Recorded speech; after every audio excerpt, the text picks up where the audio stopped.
Thank you, Mr. Chairman.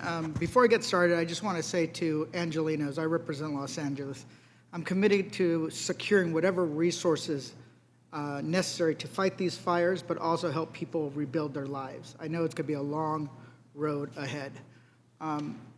Also, I did go back because of the fires this weekend, and I was in my district. And in my household, we do what other households do. We divide the chores. And one of my chores is to go grocery shopping. So I went to the store, and I picked up some of the basics: Cheerios, eggs, soup. Nothing unusual, nothing fancy, no sparkling water or prime rib. It was the basics. And as I was leaving the store, I was looking at this receipt. And as I looked at the receipt, I was like, $65, not too bad. But then I remembered I went to the store earlier that day and spent $20 for milk, bread, oranges, and strawberries. I have a toddler, and they eat a lot of strawberries. And a few days before that, I spent $150 for groceries. That included diapers. So in 1 week, I spent $235. That's a lot of money. Unfortunately, my family isn't alone trying to pinch pennies and trying to watch what they're spending. So as we start this debate, I will keep in mind all those families that look at their receipts and how much they're spending. Families that are feeling the pain of higher prices, families with children, families that work multiple jobs, mom and dads that go to a morning job and an evening job and a weekend job just to make ends meet, just to pay their rent. And I want to be clear. Last November, families didn't vote to keep treading water. They voted for a government that will lower prices and help them get ahead. But what the Republicans are offering is more of the same: high prices and tax cuts for billionaires and the ultra-wealthy, while working people fall further and further behind. So how do I know that? Let's just look at what they did in 2017.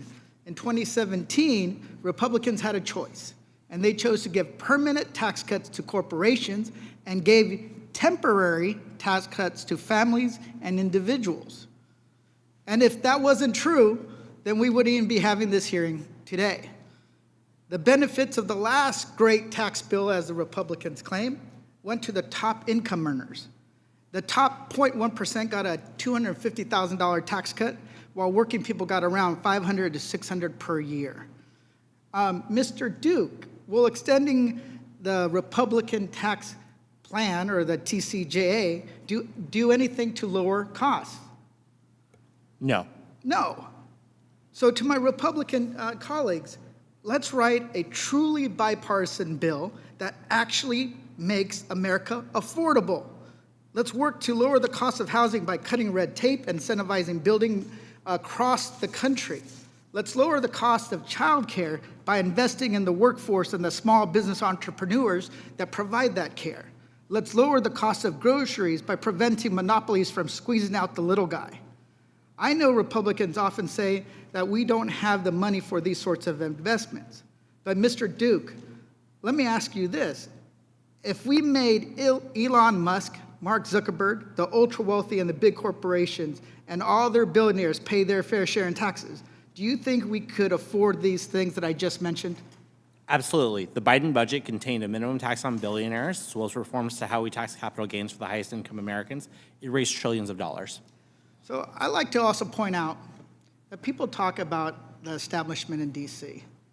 They say it's one day it's the blue establishment, the other day it's the red establishment.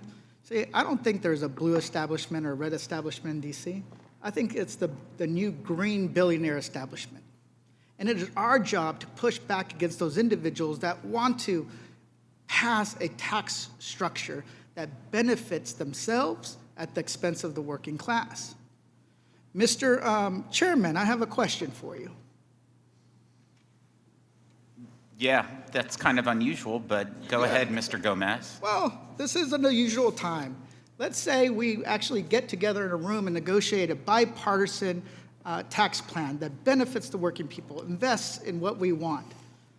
If Elon Musk tweets to you to throw that out, will you reject Elon Musk's request, or will you guys capitulate like you did in December? Mr. Gomez, the only person that the Republicans are beholden to are the people that send them to Washington, and Elon Musk is not a constituent.